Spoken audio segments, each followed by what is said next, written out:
ఒకే dress BVS engineering college uniform వేసామని ఎంతమంది గుర్తుంది ప్రతి క్రిస్మస్కి? ఓకే, మా చెల్లి చెప్తుంది. So first of all Ravikanth మరి ఈజ్ ఎ మిషనరీ రాజస్థాన్. మీలో కొంతమందికి అసలు చాలామందికి తెలుసు. చెల్లి రవికాంత్ మరి రాజస్థాన్లో మిషనరీస్గా ఉంటున్నారు. స్టూడెంట్స్ ఉంటారు, యూఎస్ఐ ఆర్గనైజేషన్లో పనిచేస్తున్నారు, మీ అందరికీ తెలుసు. ఇప్పుడు చాలా క్రిటికల్గా ఉంది అక్కడ పరిస్థితి. హౌస్ చర్చెస్ అని నార్త్ ఇండియాలో జరుగుతాయన్నమాట. వాళ్ళు ఎట్లా అంటే పిల్లల్లోనే జరుపుకుంటారు. ఇప్పుడు జైపూర్లో వాళ్ళు ఉంటున్న ప్లేస్లో హౌస్ చర్చెస్ ఎవరు జరుపుకోవడం లేదు. అక్కడికి వస్తే వాళ్ళని వచ్చి కొట్టేయడం అట్లా జరుగుతుంది.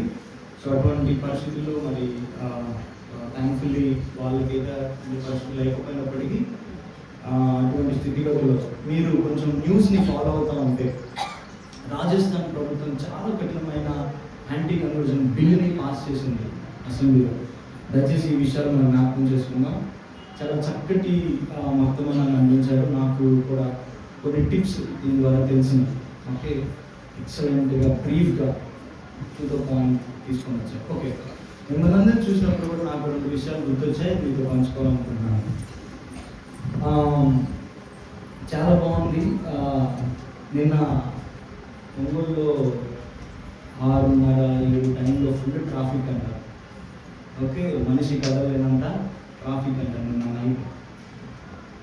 నాకైతే సంతోషం అనిపించింది. అంటే క్రిస్మస్ ఎంతమంది జరుపుకుంటున్నారు, మన ఇంపాక్ట్ పెరిగిపోతుంది కదా. Very good. మనోళ్ళు దాచిపెట్టుకొని ఖర్చు పెడతారు. మొన్నటి వరకు నేను బాధపడేవాడిని, మనోళ్ళు ఇంకా దాచిపెట్టుకోరు అన్నీ. ఆదివారం రాగానే అబ్రహాము, ఏదైనా కుటుంబ ప్రార్థన అయితే పేతురు, ఖచ్చితంగా డబ్బులు ఖర్చు పెట్టుకుంటూ ఉంటాను నేను బాధేసింది. కానీ తర్వాత అనిపించింది ఖర్చు పెట్టాలి కదా, క్రిస్మస్ సంవత్సరానికి ఒకటి వచ్చింది. ఓకే, సో మంచిది, ఖర్చు పెట్టడం తప్పలేదు, వెరీ గుడ్. మన పండుగ కాబట్టి మనం బాగా సెలబ్రేట్ చేసుకోవాలి. సో నేను ఆల్మోస్ట్ 5-6 సంవత్సరాలు నేను అదే డ్రెస్ చేశాను. ఎందుకంటే నేను 2013 ఇంజనీరింగ్ అయిపోయిన తర్వాత నేను టీచింగ్ చేశాను. 1 ఇయర్ ఒక స్కూల్లో నేను చదివాను, టీచర్గా మ్యాథ్స్ సైన్స్ టీచ్ చేశాను. అప్పుడు నేను ఒక విచిత్రమైన ఎన్కౌంటర్ నాకు కలిగింది. అదేంటంటే 6వ తరగతి చదివే కుర్రోడు ఒకటి ద్వారా నేను ఒకటి నేర్చుకున్నాను. వాళ్ళ తల్లిదండ్రులు స్కూల్లోనే ఉండేవాళ్ళు అనమాట, వాచ్మెన్ అనమాట. సో నేను ఆమెతో మాట్లాడుతూ ఉంటాను అనమాట, బాగున్నారా అది అని అంటే హిందీలో. అయితే ఏంటి అమిత్ ఎలా ఉన్నాడు, సుమిత్ ఎలా ఉన్నాడు, అది వాళ్ళ పిల్లలు వాళ్ళ గురించి మాట్లాడుతూ ఉన్నాను. మాట్లాడుతా ఏంటి సుమిత్ ఈరోజు కొత్త డ్రెస్ వేసుకోలేదు క్రిస్మస్ రోజు అని చెప్పి అడిగితే సుమిత్ వాళ్ళ తల్లి అనేది యాక్చువల్గా తను ఉండే ప్లేస్లో నేను ఎక్కడైతే టీచ్ చేశానో అక్కడ హాస్టల్ ఉంటుంది, డే స్కాలర్స్ ఉంటారు. ఆ హాస్టల్లో ఉండే వాళ్ళు ఎవరంటే ఒరిస్సాలో మరి ఒక పెద్ద మరి పర్సిక్యూషన్ జరిగినప్పుడు, హింస జరిగినప్పుడు క్రైస్తవుల మీద చాలామందిని చంపారు. 200కి పైచులకు మరి టెంపుల్స్ని చర్చెస్ని కాల్చివేశారు. కాందమాల్ అనే ప్లేస్లో ఈ సంఘటన జరిగింది ఒరిస్సాలో. ఇప్పుడు మొన్న జరిగిన మణిపూరే కాదు, అంతకుముందు కొన్ని 10-15 సంవత్సరాల క్రితం కాందమాల్లో ఒరిస్సాలో ఈ సంఘటన జరిగింది. చాలామందికి తెలియదు. ఎంత దారుణం అంటే మన క్రిస్టియన్స్ చాలామంది పరిగెత్తుకుంటా వెళ్ళిపోయి దాక్కుని అడవుల్లోకి వెళ్ళిన పరిస్థితులు మణిపూర్లో. అయితే నేను చెప్పిన స్కూల్లో ఏంటంటే ఒక పెద్ద ఆయన అయ్యో పాప చాలామంది తల్లిదండ్రులు కోల్పోయిన వాళ్ళు ఉన్నారు. ఒకళ్ళైతే తల్లి కోల్పోయి తండ్రి ఉండి, తండ్రి కోల్పోయి తల్లి ఉండి, అట్లాంటి వాళ్ళు ఉన్నారు. అందరు క్రైస్తవ పిల్లలు. వాళ్ళందరి కోసం ఒక స్కూల్ పెట్టి వాళ్ళ కోసం హాస్టల్ పెట్టినారు. అయితే సుమిత్ అంటాడు 6వ తరగతి కుర్రాడు, వీళ్ళెవరు ఇళ్ళకి వెళ్ళారు క్రిస్మస్కి, వీళ్ళెవరు కొత్త గుడ్లు వేసుకోరు, వాళ్ళ మధ్యలో నేను కొత్త గుడ్లు వేసుకొని తిరగడం నాకు ఇబ్బందిగా ఉంటుంది మాకు అన్నది చాలా తాకింది. నేను అసలు ఇట్లా ఆలోచించలేదే. 6వ తరగతి కుర్రవాడు ఇంత ఆలోచించాడా? నేను సంతోషంగా ఉండడం కాదు, నా పక్కన ఉన్నవాడు దీని ద్వారా ఫీల్ అవ్వకూడదని ఆలోచించాడా అనుకున్నాను. నేను కూడా నిర్ణయం తీసుకున్నాను. ఓకే, నేను కూడా యూనిఫామ్ వేసుకున్నాం. మా వాళ్ళందరూ రంగురంగుల డ్రెస్సులు వేసుకుని వచ్చినప్పుడు అనుకున్నాను. Okay, very nice. సరే, ఇప్పుడు అనిపిస్తుంది ఇట్స్ గుడ్. అయితే చూడండి, ద్వితీయోపదేశకాండం 15వ అధ్యాయం 14వ అధ్యాయం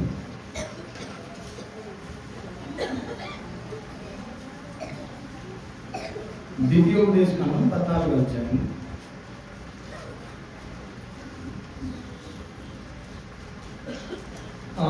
22 నుంచి ఎవరు చదువుతారు? ద్వితీయోపదేశకాండం 14వ అధ్యాయం 22వ వచనం నుంచి.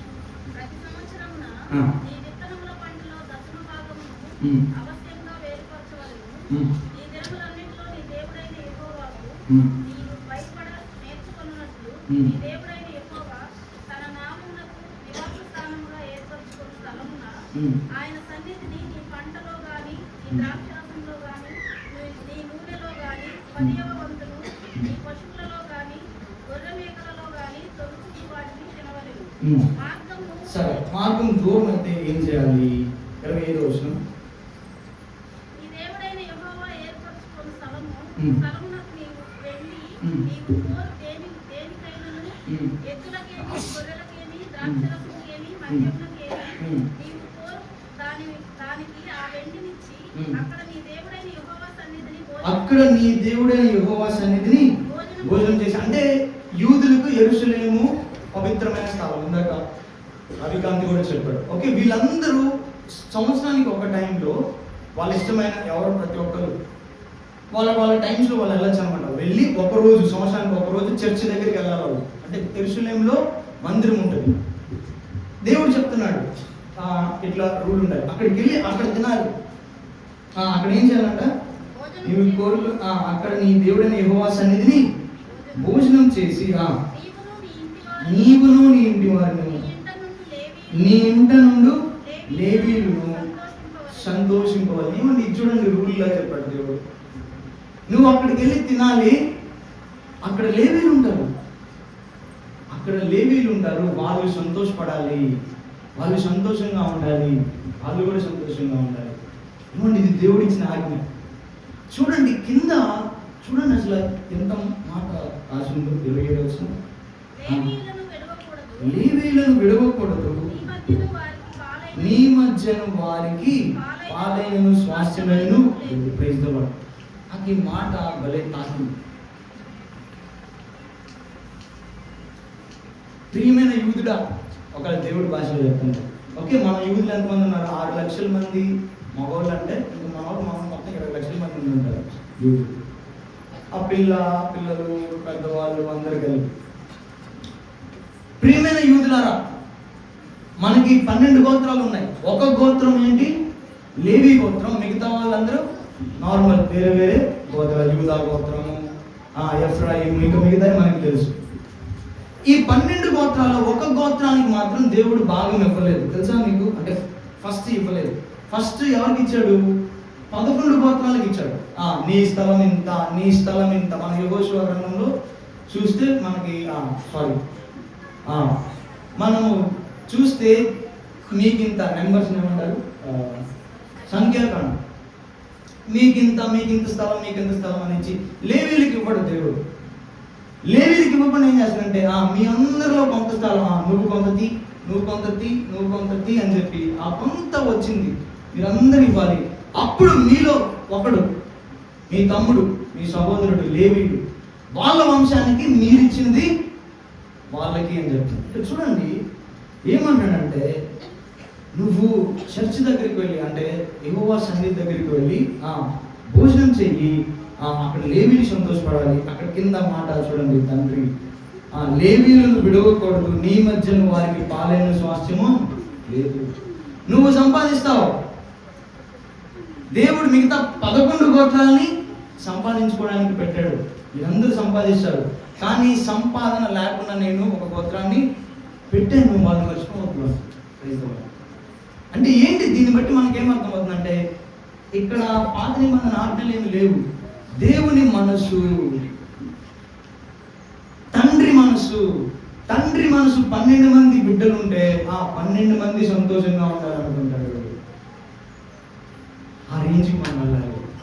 మన సంఘంలో మన 200 మంది ఉంటే ఆ 200 మంది సంతోషంగా ఉండాలనుకుంటాడు దేవుడు. ఫస్ట్ మనం మన మనసు తర్వాత తీస్తే దేవుని మనసు ఎలాంటిదో మనం గ్రహించుకోవాలి. క్రిస్మస్ రోజు మనం ఏ దేవుణ్ణి అయితే ఆరాధిస్తున్నామో, మనం ఏ దేవుని అయితే పూజిస్తామో ఆయన మనసు ఎలాంటిదంటే, అయ్యా నాకు 12 మంది బిడ్డలు ఉంటే 12 మంది సంతోషంగా ఉంటారు.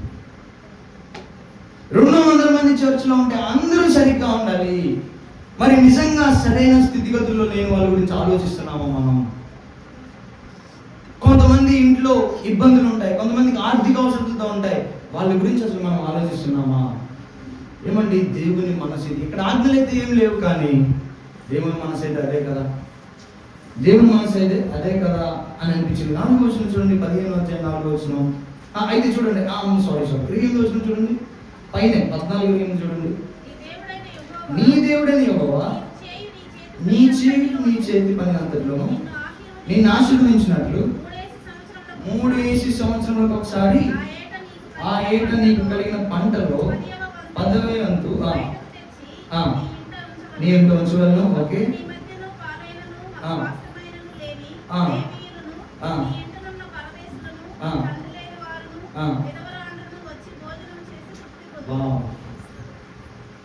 దేవుని మనసు.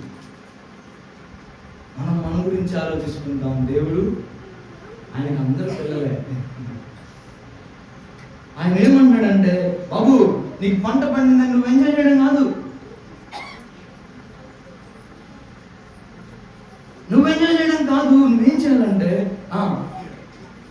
నీ మధ్యను పాలనను స్వాస్థ్యము లేని లేవీలను నీ ఇంట నుండి పరదేశులు. పాపం వాళ్ళకి అంత స్తోమత ఉండదు. ఓకే, ఆ తండ్రి లేని వారు, వాళ్ళకి పాపం అంత స్తోమత ఉండదేమో. విధవరాండ్రు, పాపం వారికి అంత స్తోమత ఉండదేమో. వాళ్ళని తెచ్చి అందరితో కలిసి నువ్వు భోజనం చేయాలి. Praise the lord. దేవుని మనసు, మన తండ్రి మనసు. చూడండి ఇంకా చూడండి, ఇది కొంచెం విచిత్రంగా ఉండేదిలే కానీ 3వ వచనం 15వ అధ్యాయం 3వ వచనం చూడండి. అన్యుని నిర్బంధించవచ్చును కానీ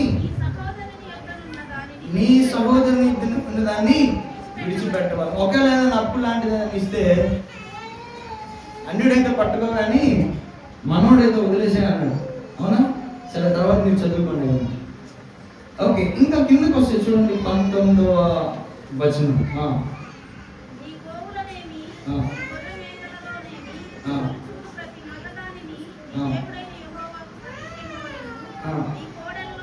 ఓకే, 12వ వచనం చూద్దాం. నీ సహోదరులో హెబ్రీడే కానీ హెబ్రీడాలే కానీ నీకు అమ్మబడి 6 సంవత్సరాలు నీకు దాస్యం చేసిన 7వ సంవత్సరం దాన్ని విడిపించి నీ యొద్ద నుండి పంపును. ఎంత దాస్యం చేసినా కానీ 6 సంవత్సరాలే. తర్వాత నీ వాడిని నువ్వు విడిచిపెట్టాలని. చూడండి 13వ వచనం ఏమంటాడు? అయితే నీవు వట్టి చేతులతో వాడిని పంపివేయకూడదు. 14వ వచనం ఇంపార్టెంట్, ఇది చాలా ఇంపార్టెంట్. ఇది చెప్పకపోతే మన వాళ్ళకి అర్థం కాదు. 14వ వచనం ఏంటి? నీవు ఐగుప్తు దేశంలో దాసుడువై ఉన్నప్పుడు నీ దేవుడైన యెహోవా నిన్ను విమోచించనని జ్ఞాపకం చేసుకుని మర్చిపోవాకు. ఒకప్పుడు నీ స్టేట్ ఏందో మర్చిపోవద్దు, ఒకప్పుడు నీ పరిస్థితి ఏందో మర్చిపోవద్దు. నువ్వు ఐగుప్తులో ఉన్నప్పుడు ఎంత అల్లాడిపోయావో, ఒకడి కింద బానిసగా ఉండి ఎంత నలిగిపోయావో, నీకంటూ ఒక ఆలోచన లేకుండా, నీకంటూ ఒక పని చేయలేని పరిస్థితితో ఎంత బాధపడ్డావో మర్చిపోవద్దు. నీ పూర్వస్థితిని మర్చిపోవద్దు. చాలా మంది ఈరోజు నా పేదవాళ్ళు అంటే చాలా చిన్న చూపు. ఈ పేదవాళ్ళండి అంటున్నారు. 10 సంవత్సరాల క్రితం నీ పరిస్థితి ఏంది? 20 సంవత్సరాల క్రితం నీ పరిస్థితి ఏంది? లేకపోతే 30 సంవత్సరాల క్రితం నీ పరిస్థితి ఏంది? అంత చిన్న చూపా పేదలంటే? ఒకప్పుడు నీ నీ పరిస్థితి ఏంటి? దేవుడు చెప్తున్నాడు ఇక్కడ, ఏమన్నాడు? నీవు ఐగుప్తు దేశంలో దాసుడు, నువ్వు ఒకనొక టైంలో దాసుడుగా ఉన్నావు, మర్చిపోవద్దు.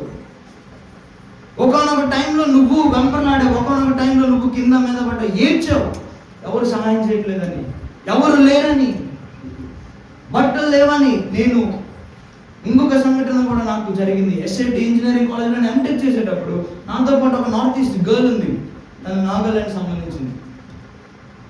తన క్రిస్మస్ గురించి నేను మాట్లాడుతూ ఉంటే, క్రిస్మస్కి చర్చ్కి వెళ్ళావా, ఎట్లా జరుపుతారు మీ దగ్గర అంటే, సారీ సార్ నేను వెళ్ళలేదని. అదేంటి, ఎందుకు వెళ్ళలేదు అంటే, మా ఇంట్లో మా నాన్నగారు చాలా అప్పులు చేశారు. మేము చర్చికి వెళ్ళాలంటే అందరూ మంచిగా డ్రెస్అప్ అయి వస్తారు.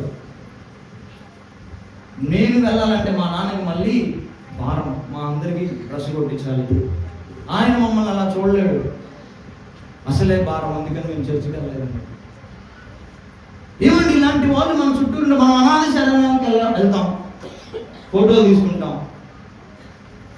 ఏమండి, మనము వృద్ధాశ్రమానికి వెళ్తాం, వెరీ గుడ్, చాలా మంచిది. ఒకవేళ మన మధ్యలోనే కొంతమంది అల్లాడిపోతూ ఉంటారు. ఒకసారి ఒక చర్చ్లో జరిగిన సంఘటన, అక్కడ యూత్ ఈవెంట్ జరపడానికి వచ్చినప్పుడు అక్కడున్న పాస్టర్ చెప్పాడు, బాబు ఇక్కడ కుర్రోడికి డ్రెస్ లేకుండా చర్చికి వస్తున్నాడు, చినిగిపోయిన డ్రెస్తో చర్చికి వస్తున్నాడు, ఈవెంట్ చేస్తే ఏముంది, లేకపోతే కేక్ కటింగ్ ఏదో చేస్తే ఏముంది, ఆ బిడ్డకి మనము డ్రెస్ కొనిపిద్దామంటే బాధపడి వెళ్ళిపోయాడు. ఏమండి, మనం సెలబ్రేషన్ చేసుకోవడం ఇంపార్టెంటా, 10 మంది సంతోషంగా ఉండడం ఇంపార్టెంట్, మన వాళ్ళందరూ సంతోషంగా ఉండడం ఇంపార్టెంటా, మనకి మనం సెలబ్రేషన్ చేసుకోవడం ఇంపార్టెంటా?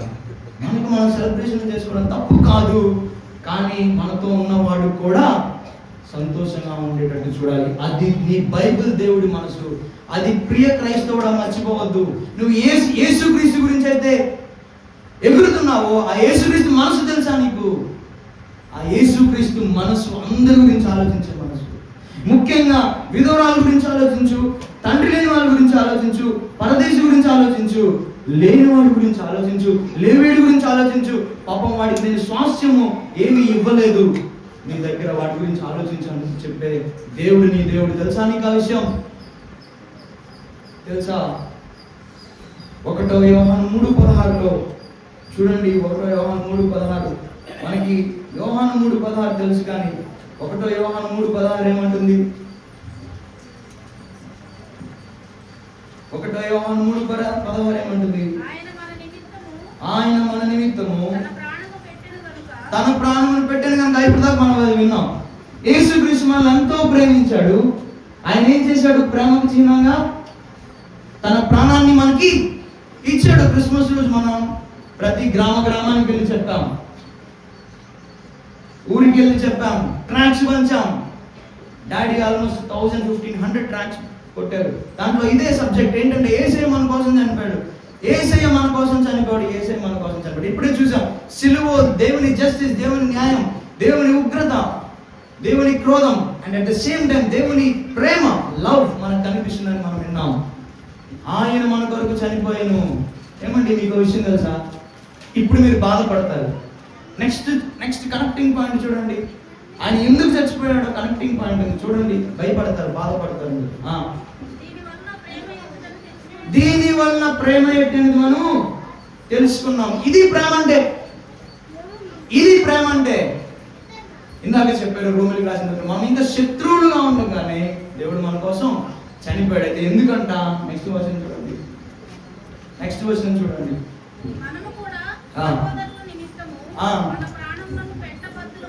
ఇది నేను ఎప్పుడు గుర్తు చేసుకుంటూ ఉంటాను ప్రతి క్రిస్మస్కి. ఇక్కడ ఒకసారి నేను దీని మీద ప్రసంగం చెప్పాను. మనము కూడా మన సహోదరుల నిమిత్తము ప్రాణము పెట్ట బద్దులమై ఉన్నాము. ఏమండి, ఫస్ట్ పాయింట్ గురించి మనము ప్రపంచం మొత్తాన్ని చెప్పాలనుకున్నాం. నెక్స్ట్ పాయింట్ గురించి ఏంటి? అరే, అమెరికా మనం దేని గురించి అయితే మాట్లాడుతాం, ఆ అమెరికా దేశంలో $3 ట్రిలియన్ ధనవంతులకి అప్పులు కొట్టివేశారంట. ఆ సంపన్న దేశంలో ఆకలి లేక చచ్చిపోయే వాళ్ళు కూడా చాలా మంది ఉన్నారంట. అరే ఏంటి జీసస్ క్రైస్ట్, ఏంటి క్రిస్మస్, ఏంటి నువ్వు క్రిస్టియన్ కంట్రీ, నీ దగ్గర చాలా మంది ఆకలితో చచ్చిపోతా ఉంటే నువ్వు ఎవడికో డబ్బున్న వాడికి 3 కోట్లు కట్ చేస్తే ఏంటి నీకు అర్థమైన బైబిల్? అది కరెక్ట్ యేసుక్రీస్తు కాదే. ఇక్కడ యేసుక్రీస్తు ఏమన్నాడంటే, ఏమన్నాడు, ఎందుకు చనిపోయాడంటే దేవుడు, ఎందుకు చనిపోయాడంటే మనం కూడా మనల గురించి చచ్చిపోవడం కోసం. అదంట క్రిస్మస్. మనకు అంత ప్రేమ ఉందా మన సహోదరుల పట్ల? అరే మనం అసలు సహోదరుల గురించి ఆలోచన ఉందా? అరే వాడు ఎలాంటి పరిస్థితుల్లో ఉన్నాడు, వాళ్ళ ఇంట్లో ఎలా ఉంది, వాళ్ళ పిల్లలు ఎలా ఉంది అనే ఆలోచన ఉందా? ఏమండి అలాంటి ఆలోచన లేకపోతే ప్లీజ్ రీడ్ బైబిల్స్. ప్లీజ్ మీరు ఎటువంటి యేసుక్రీస్తుని ఆరాధిస్తున్నారు, జస్ట్ చెక్ యువర్ బైబిల్స్. దయచేసి దేవుణ్ణి తప్పుగా ప్రపంచానికి పరిచయం చేయొద్దు. You have a God who is so selfless. నీ దేవుడు ఎంత తన గురించి ఆలోచించుకొని దేవుడు, ఈ రోజున మన గురించే మనం ఆలోచించుకునే వాళ్ళంగా మనం ప్రపంచానికి కనబడితే అది దేవునికి ఎంతో దుఃఖకరం. అది మనం మర్చిపోదు. అయితే చూడండి కింద ఏమంటాడంటే 17వ వచనం, నేను దీని మీద ప్రసంగం ఎప్పుడు వినలేదు.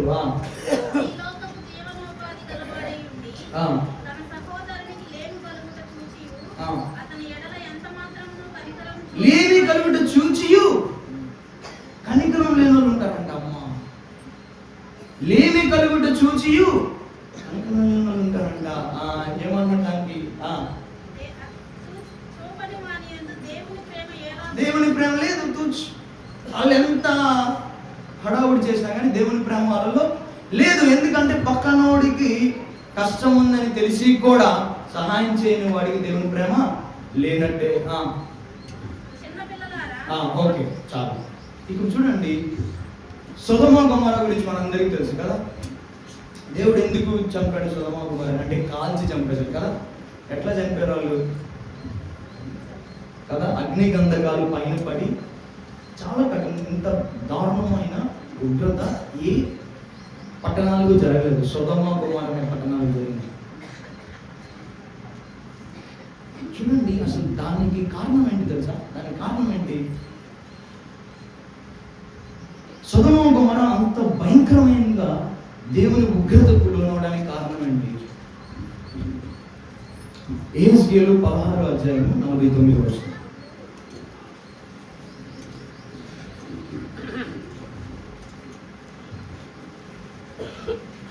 యెహెజ్కేలు 16వ అధ్యాయం 49వ వచనం.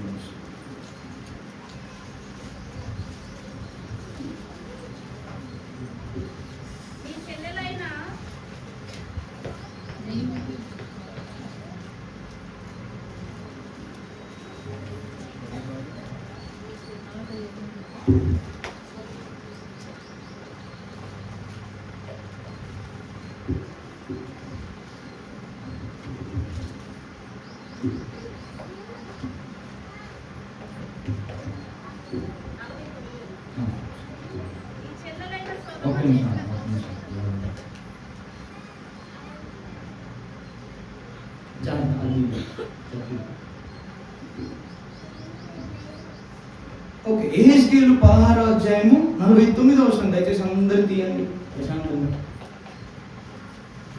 యెహెజ్కేలు 16వ అధ్యాయం 49వ వచనం చూడండి. నీ చెల్లెలైన సొదొమ చేసిన దోషమేనగా, ఏంటంట దోషం?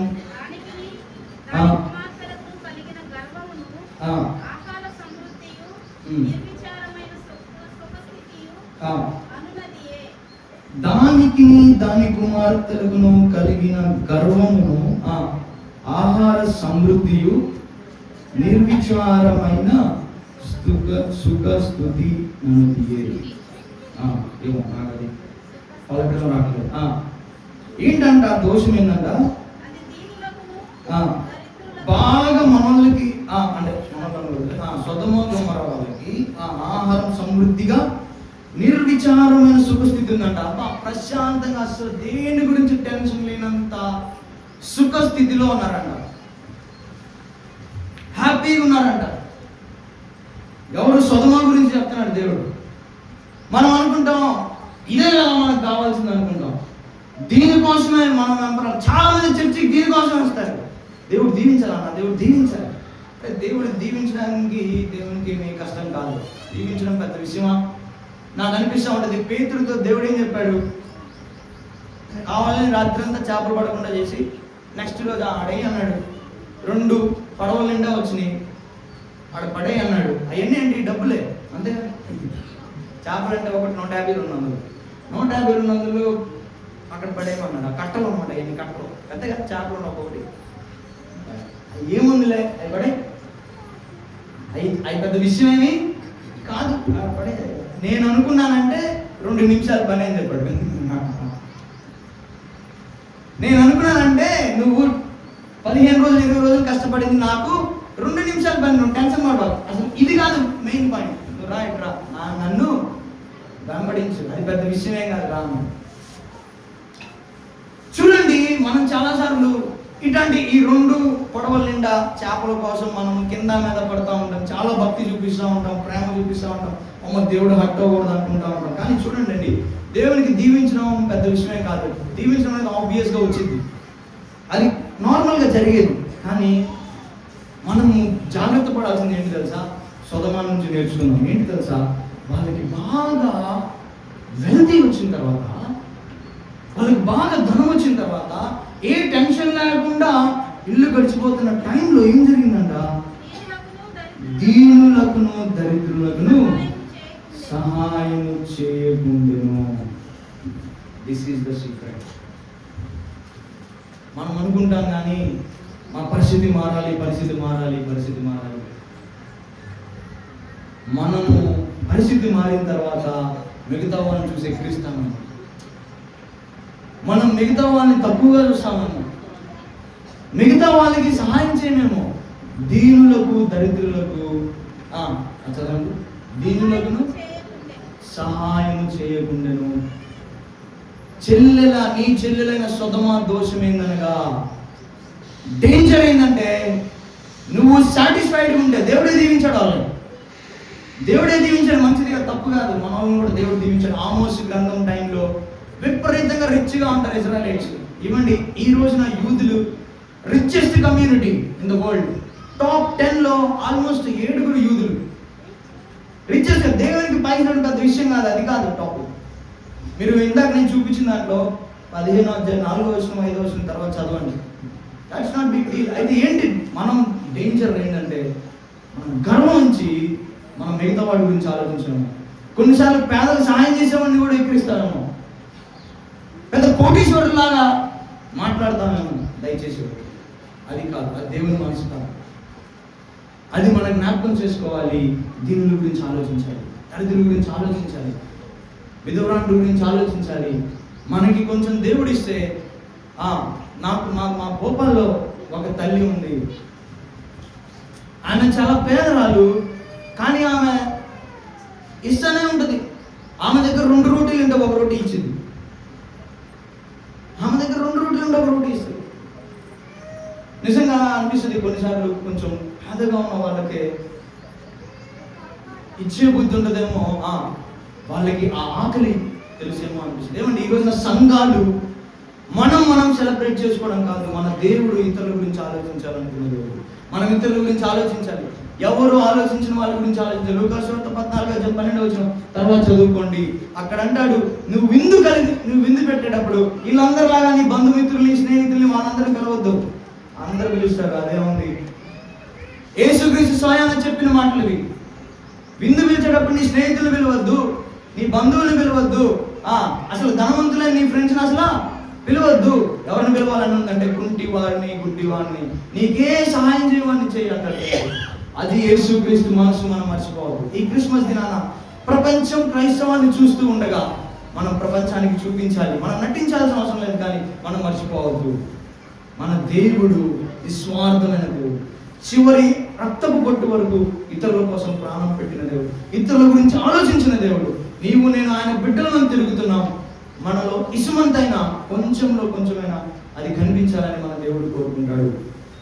ఆ ప్రకారంగా జీవించడానికి మనందరికీ దేవుడు శక్తిని కృపను ఇవ్వాలని ప్రార్థన చేసుకున్నాం.